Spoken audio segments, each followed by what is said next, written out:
이른 새벽에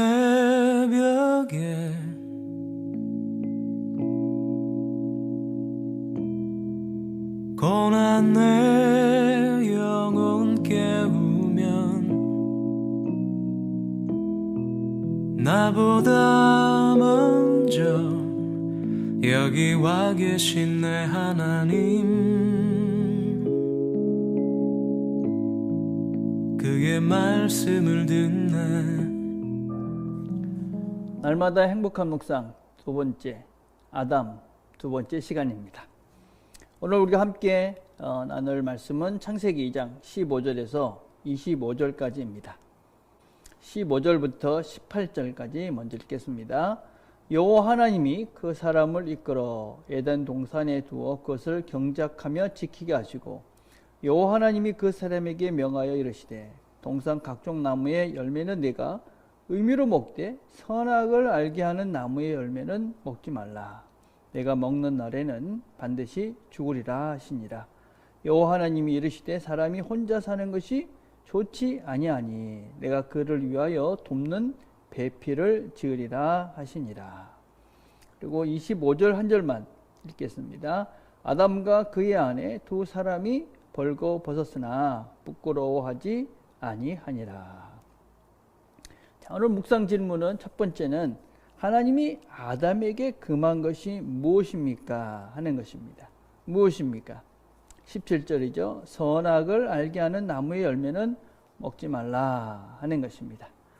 우리는 이제 이 선악과의 문제를 놓고 생각할 때, 하나님께서 왜 이 선악과를 만들어서 우리가 그것을 먹게 해서 이렇게 죄를 짓게 하는가?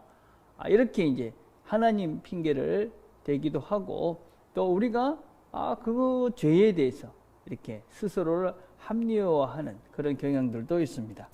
자, 근데 선악을 알게 하는 이 나무를 이 아담과 하와가 하나님은 먹지 말라 했는데 그들이 먹었잖아요. 아담과 하와에게는 선택할 수 있는 자유가 주어진 것이죠. 먹을 수도 있는 자유, 먹지 않을 수도 있는 자유를 하나님께서 허락하신 것입니다. 하나님과 우리의 관계를 이해하실 때에 우리가 꼭 명심해야 될 것은 무엇이냐면, 하나님과 우리는 그냥 로봇가 아닌 것이죠. 하나님이 마음대로 우리를 할 수 있고, 우리는 하나님이 뭔가 시키는 대로만 할 수 있는 존재가 아니라, 우리는 하나님의 명령을 지킬 수도 있고 안 지킬 수도 있는 존재다라는 것을 인지하는 것은 아주 중요합니다. 여러분, 사랑이라는 것이 무엇이냐면, 사랑은 스스로 선택해서 그 사람이 누구를 선택하는, 내가 이 사람을 사랑하겠다고 결정해야지만이 진정한 사랑이라는 그런 인격적인 관계라는 것이 형성이 되어집니다. 자유가 없는 사랑은 존재하지가 않는 것이지요. 그건 로봇인 것이기 때문에 그건 기계지 인격적 관계가 만들어지지 않습니다. 하나님께서 선악과를 만드셨다 하는 것은 하나님께서 우리에게 선택할 수 있는 자유를 주셨다라는 의미이고, 또한 그것을 먹지 마라 한 것은 하나님께서 우리가 그것을 통해서 하나님과 우리와의 관계들 속에서의 어떤 선들을, 또 관계들 속에서의 서로의 약속을 지키고 있음을 확인하는 수단이 바로 선악과인 것이지요. 근데 사람은 이 선악과를 먹음으로 인해서 하나님과의 관계, 또 어떤 면에서 하나님이 우리에게 주신 그런 자유를 내가 내 마음대로 내가 원하는 것을 택해서, 그렇죠? 그래서 선악과를 먹고 죄가 들어오게 되는 것이지요. 자, 두 번째 질문은 이런 것입니다. 하나님께 좋지 않게 보였던 것은 무엇이며 아담을 위해서 하신 일은 무엇입니까? 하나님 보시기에 좋지 않은 것이 무엇이었습니까? 혼자 사는 것이 좋지 아니하니 내가 그를 위하여 돕는 배필을 지으리라. 혼자 있는 것이 보기 좋지 않았다. 성경은 철저하게 처음부터 공동체, 함께하는 이런 의미를 많이 담고 있습니다. 올해도 살펴보았지만 하나님이 우리가 라는 그런 개념 속에서 함께하는 그런 존재로서 하나님을 소개하고 있습니다.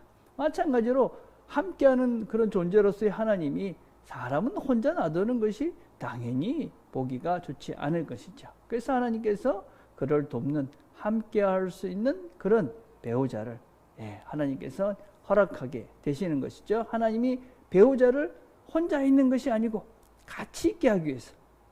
그래서 하나님께서 이 배우자를 이제 돕는 자를, 배필을 허락하십니다. 그래서 배우자라는 것은 무엇이냐면 돕는 배필. 아주 중요한 의미입니다.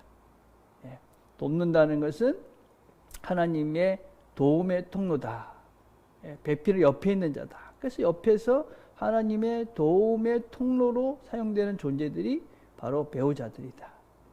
그래서 여러분들 배우자를 잘 사랑하고 배우자를 통해서 하나님께서 원하시는, 또 하나님의 음성을 듣는 통로가 배우자들이 된다 하시는 것을 우리가 꼭 기억해야만 합니다. 자, 세 번째, 죄를 짓기 이전의 모습과 죄를 짓고 난 후 차이는 무엇입니까? 우리가 2장 25절에 보면 둘이 벌거벗었으나 부끄러워하지 않았다, 그렇게 표현하고 있죠. 그런데 3장 7절에 가면 눈이 밝아져서 자기들이 벗은 줄을 알고 무화과 나무로 자기 자신을 가렸다, 이렇게 말씀하고 있습니다. 죄가 있기 전에는 가리는 것이 없는 것입니다. 공개된 것이고 모든 것이 투명한 것이 되는 것이죠. 그렇지만 죄가 들어오기 시작하니까 무엇부터 시작이 되냐면 스스로를 감추는 것부터 시작되는 것이죠. 여러분, 죄라는 것을 우리가 어떻게 표현을 하느냐면 어둠이다, 그렇게 이야기합니다. 왜 어둠입니까? 감추니까, 숨기니까 그게 어둠이 되는 것이죠. 우리가 왜 하나님께서 우리에게 빛으로 나오라 이렇게 말씀을 하십니까? 왜 예수님은 빛이다 이렇게 말씀합니까? 그것은 바로 우리가 숨겨진 어둠 속에 있는 우리에게 밝은 세상으로, 투명한 세상으로, 맑은 세상으로 우리를 이끌어 가신다, 그런 의미를 담고 있는 것입니다. 우리가 뭔가 숨기고 감추고 컴컴함 속에 있다, 그게 죄 속에 있는 것이죠. 죄, 그것은 바로 우리를 어둠으로 이끌어가게 됩니다. 두려움과 공포가 있을 수밖에 없습니다. 자, 네 번째 질문은 죄를 짓고 하나님을 피해 숨었을 때에 하나님은 왜 처음 죄를 지은 하와를 찾지 않고 아담을 찾았다고 생각합니까? 창세기 3장 8절에서 9절을 여러분들이 읽어보시는 겁니다. 자, 아담과 하와가 선악을 알게 하는 나무를 먹었습니다. 그래서 그들이 하나님을 무서워서 숨었습니다. 그러니까 하나님이 그들을 찾습니다. 아마 죄를 짓기 이전에는 늘 그 에덴 동산에서 하나님과 함께 그들이 지냈을 것입니다. 근데 그들 죄를 짓고 나니까 하나님의 낯을 피해서 숨었습니다. 하나님께서 찾으십니다. 아담아, 내가 어디 있느냐? 하나님께서 처음 죄를 지은 것은 하와이니까 하와야 이렇게 부르실 수 있을 것인데 하나님은 아담을 찾습니다. 왜 그러셨을까요? 물론 아담이라는 것이 모든 인류의 첫 시조이니까 그렇게 부를 수도 있지만 그것보다 더 중요한 것은 무엇이냐면 하나님께서 이 선악을 알게 하는 나무를 먹지 말라고 누구에게 말씀하셨는가 하는 것을 돌아보는 것이 대단히 중요합니다. 이것을 우리는 말씀을 받은 자의 책임이다, 이렇게 부를 수 있습니다. 하나님 말씀을 받았습니다. 그러면 그 말씀을 받고 알았기 때문에 거기에 합당한 책임이 있다 하는 것입니다. 우리가 말씀에 대한 책임이다 이렇게 들으면 부담스럽고 힘들 것이라고 생각합니다. 책임을 져야 되니까. 근데 하나님의 말씀에 대한 순종은 그것이 바로 축복입니다. 신앙생활에 있어서 우리가 하나님의 말씀에 대한 책임이라는 부분이 짐이 아니라 그것이 하나님의 말씀을 받았기 때문에 순종하는 것이 축복이다.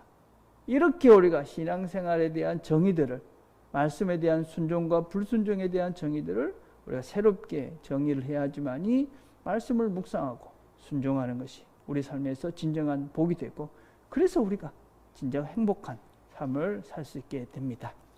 오늘도 하나님의 말씀을 여러분들이 들으신 것들을 순종함으로 하나님이 허락하시는 참된 복을 누려가는 저와 여러분이 되기를 간절히 바라겠습니다. 기도하겠습니다. 하나님 아버지 감사합니다. 오늘도 저희들이 함께 말씀을 들었습니다. 들은 말씀 마음에 잘 간직하고 이 하루도 말씀에 순종함으로 하나님께서 주시는 참된 복을, 행복을 누려가는 우리 모두가 되도록 은혜를 베풀어 주옵소서. 예수님의 이름으로 기도드립니다. 아멘. 자, 이제 이 시간 후에는 여러분들께서 오늘 기억한 말씀을 이제 기록을 하시고 또 오늘 뭘 해야 될까 이런 것도 여러분들 기록을 하시고 또 여러분들이 그걸 가지고 이제 기도를 하시는 겁니다. 그리고 함께 드릴 기도, 코로나 사태가 속히 종식되도록 또 남교의 모든 가정들을 위해서 기도하시면서 여러분들이 이 시간들을 정리해 가셨으면 좋겠습니다.